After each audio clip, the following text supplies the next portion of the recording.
ನಮಸ್ಕಾರ ಸ್ನೇಹಿತರೆ, ಇದೀಗ ತಾನೇ ಬಂದಿರುವ ಎರಡು ಮುಖ್ಯವಾದ ಮಾಹಿತಿ.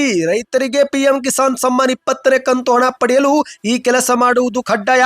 ಯಾವಾಗ ಜಮಾ ಆಗುತ್ತೆ, ಎಷ್ಟು ಜಮಾ ಆಗುತ್ತೆ, ಎಲ್ಲ ಮಾಹಿತಿ ಬಂದಿದೆ. ಮತ್ತೊಂದೆಡೆಯಲ್ಲಿ ಮಹಿಳೆಯರಿಗಾಗಿ ಮಾತ್ರ ಜಾರಿಗೆ ತಂದಿರುವಂತಹ ಉಚಿತ ಬಸ್ ಯೋಜನೆ ಮತ್ತಷ್ಟು ವಿಸ್ತರಣೆ. ಇವರು ಕೂಡ ರಾಜ್ಯ ವ್ಯಾಪ್ತಿಯಲ್ಲಿ ಇನ್ನು ಮುಂದೆ ಉಚಿತ ಪ್ರಯಾಣ ಮಾಡಬಹುದು.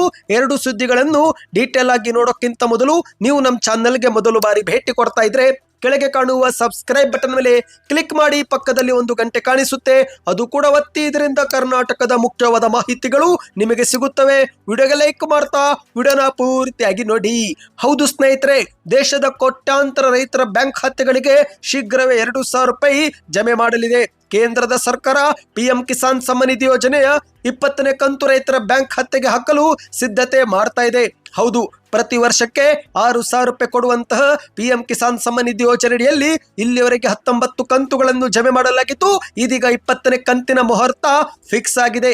ಈ ಒಂದು ಹಿಂದೆ ಫೆಬ್ರವರಿ 24ರಂದು 19ನೇ ಕಂತನ್ನು ರೈತರ ಬ್ಯಾಂಕ್ ಖಾತೆಗಳಿಗೆ ಜಮೆ ಮಾಡಿದಂತ ಸರ್ಕಾರ ಈಗ ಇದೆ ಜುಲೈ 18ಕ್ಕೆ 20ನೇ ಕಂತನ್ನು ಜಮೆ ಮಾಡಲಿದೆ.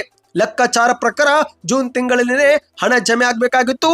ಆದರೆ ಪ್ರಧಾನಿ ಮೋದಿ ಅವರು ವಿದೇಶ ಪ್ರವಾಸದಲ್ಲಿದ್ದ ಕಾರಣ ಹಣ ಜಮೆ ಮಾಡುವುದು ತಡವಾಗಿದೆ ಎಂದು ಹೇಳಲಾಗಿದೆ. ಹೌದು ಗೆಳೆಯರೆ, ಇದೀಗ ಜುಲೈ 18ರಂದು 10 ಕೋಟಿಗೂ ಅಧಿಕ ರೈತರ ಬ್ಯಾಂಕ್ ಖಾತೆಗಳಿಗೆ ಈ ಒಂದು ಹಣವು ಜಮೆ ಆಗಲಿದೆ.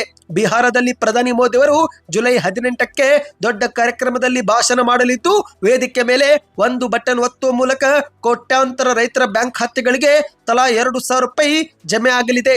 ಆದರೆ ಈ ಬಾರಿ ಈ 3 ಕೆಲಸಗಳನ್ನು ಮಾಡಿಕೊಂಡ ರೈತರಿಗೆ ಮಾತ್ರ ಹಣ ಜಮವಾಗುತ್ತಿರುವುದು ವಿಶೇಷವಾಗಿದೆ. ಹೌದು ಗೆಳೆಯರೆ, ಬ್ಯಾಂಕ್ ಖಾತೆಗೆ ಆಧಾರ್ ಕಾರ್ಡ್ ಲಿಂಕ್ ಮಾಡಿಕೊಂಡ ರೈತರು, ಈ ಕೆವೈಸಿ ಪ್ರಕ್ರಿಯೆಯನ್ನು ಪೂರ್ತಿಗೊಳಿಸಿದ ರೈತರು ಮತ್ತು ಭೂ ಪರಿಶೀಲನೆ ದಾಖಲೆ ಸಲ್ಲಿಸಿದಂತ ರೈತರಿಗೆ ಮಾತ್ರ ಹಣ ಜಮವಾಗಲಿದೆ ಅಂತೆ. ಹೌದು, ಪಿಎಂ ಕಿಸಾನ್ ಸಮ್ಮಾನ್ ಯೋಜನೆಗೆ ಸಂಬಂಧಿಸಿದಂತೆ ಎಲ್ಲ ರೈತರು ಭೂ ಪರಿಶೀಲನೆ ಕಡ್ಡಾಯವಾಗಿ ಮಾಡಿಸಿಕೊಳ್ಳಬೇಕು. ಯಾರ ರೈತರ ಬಳಿ ಕೃಷಿ ಯೋಗ್ಯ ಭೂಮಿ ಇರುತ್ತೋ ಆ ರೈತರು ಮಾತ್ರ ಈ ಬಾರಿ ತಲಾ 2,000 ರೂಪಾಯಿ ಪಡೆದುಕೊಳ್ಳಲಿದ್ದಾರೆ ಎಂದು ಹೇಳಲಾಗಿದೆ. ನೀವು ಕೂಡ ರೈತರಾಗಿದ್ದು ಕಿಸಾನ್ ಸಮ್ಮಾನ್ ನಿಧಿ ಯೋಜನೆಯ ಫಲಾನುಭವಿಗಳಾಗಿದ್ರೆ ಕಮೆಂಟ್ ನಲ್ಲಿ ಎಸ್ ಎಂದು ಕಮೆಂಟ್ ಮಾಡಿ. ಈ ಬಗ್ಗೆ ಇನ್ನಷ್ಟು ಮಾಹಿತಿ ತೆಗೆದುಕೊಂಡು ಬರುತ್ತೇವೆ. ಇನ್ನೀಗ ಎರಡನೇ ಮುಖ್ಯವಾದ ಮಾಹಿತಿಯತ್ತ ಹೋಗೋಣ. ಈ ಒಂದು ಹಿಂದೆ ಕಾಂಗ್ರೆಸ್ ಸರ್ಕಾರ ಅಧಿಕಾರಕ್ಕೆ ಬಂದ್ರೆ ಮಹಿಳೆಯರಿಗೆ ಮಾತ್ರ ಉಚಿತ ಬಸ್ ಯೋಜನೆ ಜಾರಿಗೆ ಮಾಡಿತ್ತು. ಆದರೆ ಇದೀಗ ಸರ್ಕಾರ ಮಹಿಳೆಯರಿಗೆ ಮಾತ್ರವಲ್ಲದೆ ಇನ್ನಿತರಿಗೂ ಕೂಡ ಉಚಿತ ಬಸ್ ಪ್ರಯಾಣದ ಅವಕಾಶ ಕಲ್ಪಿಸಿಕೊಡ್ತಾ ಇದೆ.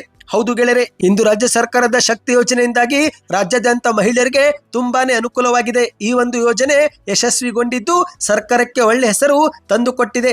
ಇದೀಗ ಸರ್ಕಾರ ಮತ್ತೆ ವಿಶೇಷ ಚೇತನರಿಗೂ ಕೂಡ ಈ ಒಂದು ಯೋಜನೆ ವಿಸ್ತರಿಸಲು ಮುಂದಾಗಿದೆ. ಹೌದು, ವಿಶೇಷ ಚೇತನರಿಗೆ ಒಂದೇ ಪಾಸ್ನಲ್ಲಿ ರಾಜ್ಯದ 4 ನಿಗಮಗಳಲ್ಲಿ ಉಚಿತವಾಗಿ ಓಡಾಡಲು ಅವಕಾಶ ಮಾಡಿಕೊಟ್ಟಿದೆ ಎಂದು ಹೇಳಲಾಗುತ್ತಿದೆ.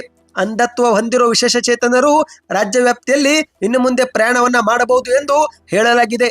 ಹೌದು ಸ್ನೇಹಿತರೆ, ಈ ಒಂದು ಹಿಂದೆ ಇದ್ದಂತ ನಿಯಮದ ಪ್ರಕಾರ 4 ನಿಗಮಗಳ ಪೈಕಿ ಯಾವ ನಿಗಮದ ಬಸ್ ಪಾಸ್ ಇತ್ತೋ ಆ ಬಸ್ ನಲ್ಲಿ ಮಾತ್ರ ಅಂಧತ್ವರು ಓಡಾಡಲು ಅವಕಾಶವಿತ್ತು.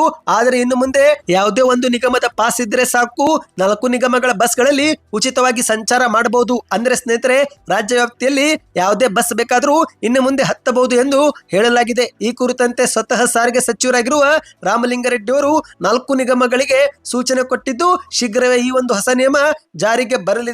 ಅಂದ ಹಾಗೆ ಸರ್ಕಾರಿ ಶಾಲಾ ಕಾಲೇಜು ಮಕ್ಕಳಿಗೂ ಕೂಡ ಇನ್ನು ಮುಂದೆ ಉಚಿತ ಬಸ್ ಎಂದು ಘೋಷಣೆ ಮಾಡಲಾಗಿದೆ.